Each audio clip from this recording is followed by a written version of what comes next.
Don't have it all figured out in your 20s yet?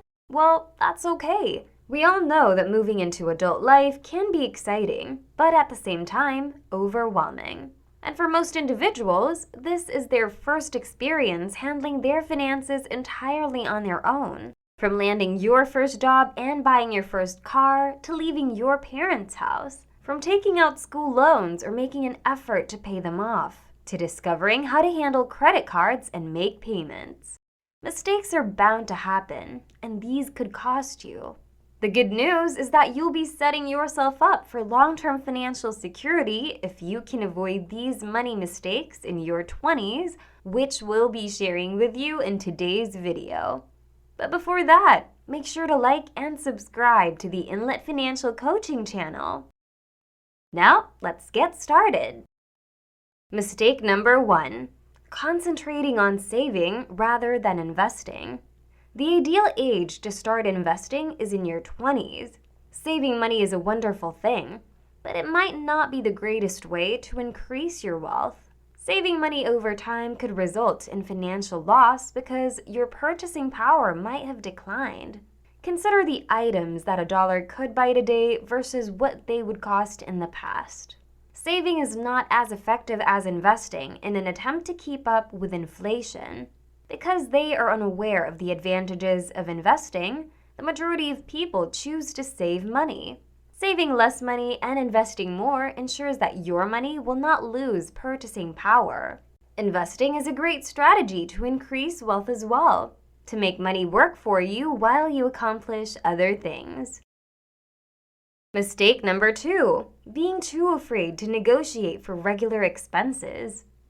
Most people find it challenging to negotiate for anything, let alone their regular bills such as phone bills, cable bills, electricity bills, and more. One way to deal with this is to compare the advantages of negotiating your regular expenses with a worst-case scenario, which is probably just getting a no. In many cases, you can negotiate down to a lower monthly bill since creditors would typically want to retain your business. You'll feel better about yourself and be more confident after negotiating your expenses. The worst thing that could happen is that you might receive a negative response.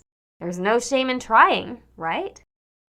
Mistake number 3, disregarding potential career opportunities. The days of having lifetime employment security are long gone. There are times when it becomes unavoidable for you to think about taking a different career route because of how things are changing right now. Several jobs are becoming obsolete as technology develops, while new career paths are emerging. The best time to figure out what careers allow you to chase new trends while having little financial responsibilities is when you're in your 20s.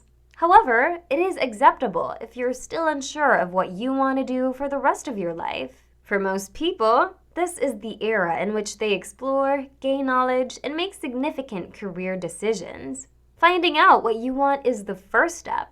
What do you love to do? What activities do you enjoy most? What talents do you have? These will help you determine what you want and the necessary skills. You may need to develop some of these skills, and you may need to return to college or university to obtain another degree. What matters is that you have the necessary training to be successful in your future job. Mistake number 4, making decisions based on your parents' financial advice.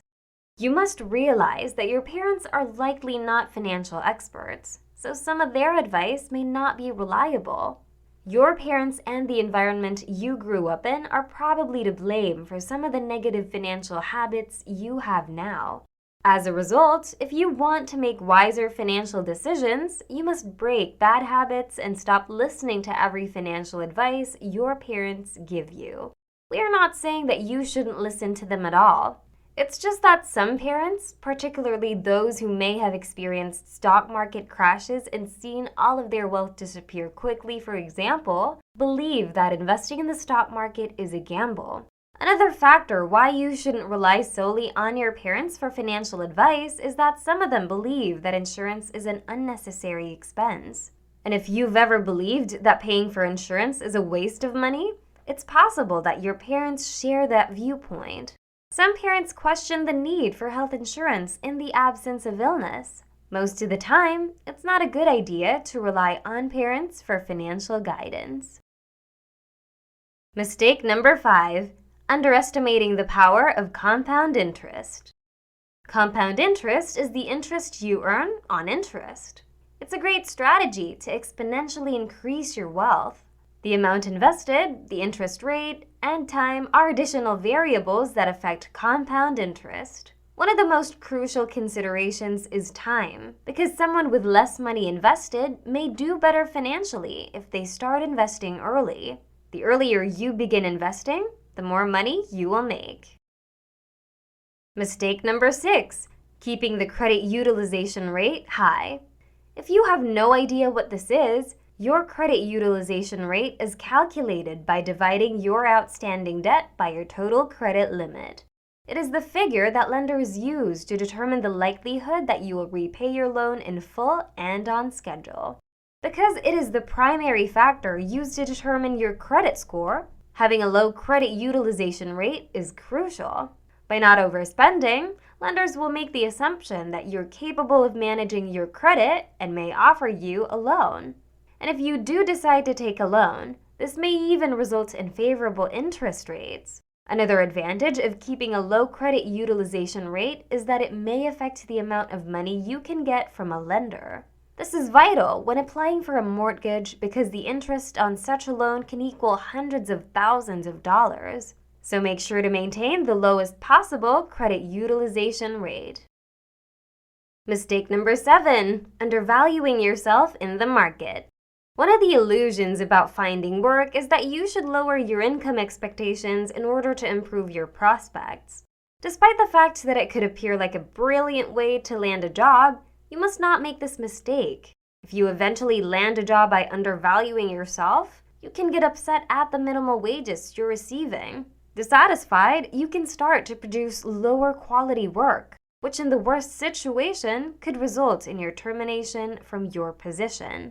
Decide to set reasonable goals instead and turn down any offers which you believe are not equal to what you can bring to the table. Before applying for a job, research salaries for people with similar qualifications and experiences. If you're unsure of the answer, you can evaluate your skills to see how much they could benefit the company you wish to work for. This will truly help in both your application and negotiation process. Your value will rise along with your level of knowledge. Learn a new skill if you can, enhance an old one, or pick up a new language. Expand your network both in person and online, and don't be hesitant to reject offers that are below your standards. Despite the fact that many of us view our 20s as free and easy years to be enjoyed, being completely careless with your finances could wind up costing you a lot of money and time. Learning and developing involve making mistakes along the way. Sure, it's normal to make mistakes, but if you can, avoid making costly mistakes when money is at stake. That's a wrap for this episode, which we hope you enjoyed and learned something from. If you liked this video, don't forget to give it a thumbs up and subscribe to the Inlet Financial Coaching channel if you haven't already. Thanks for watching, and we'll see you in the next video.